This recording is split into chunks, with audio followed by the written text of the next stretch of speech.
Assalomu alaykum, siz bilan Huriya Anvara. Sizga ajoyib narsani o'rgatmoqchiman.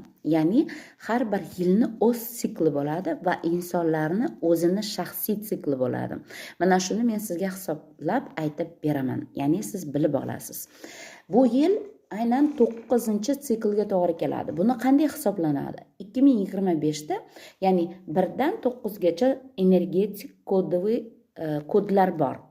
Va biz har bitta katta sonlarda, masalan 2025 bo'lsa ham, biz aynan 1 dan 9 gacha birlik songa aylantirib olishimiz kerak. Chunki 1 dan 9 gacha energetik kodlar bor. Bu aynan Samakod maktabida o'rganiladi.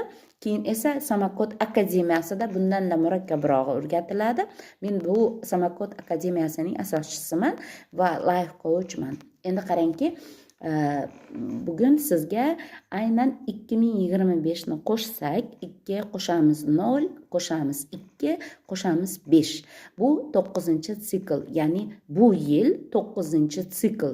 Buning ma'nolarini bilmoqchi bo'lsangiz, podpiska tugmasini bosing va like ni ham bosing, energiya obmen bo'ladi va albatta buning qirrali ko'pgina shaklan ma'nosini sizga yoritib boraman. Kontentimni yo'qotib qo'ymasligingiz uchun podpiska bo'ling.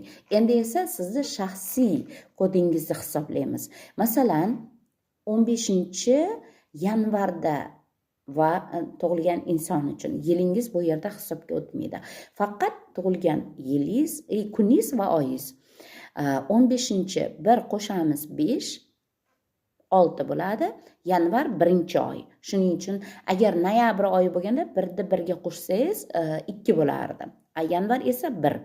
Endi qarangki, 1 6 ga qo'shamiz 7 bo'lar ekan.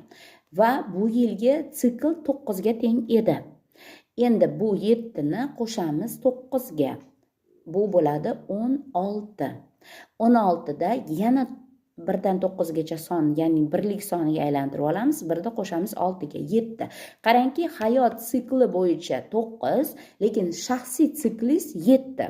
Endi siz hayot tomonidan olayotgan energetikangizni siz 7, ya'ni o'zingizga ishlatishingiz kerak.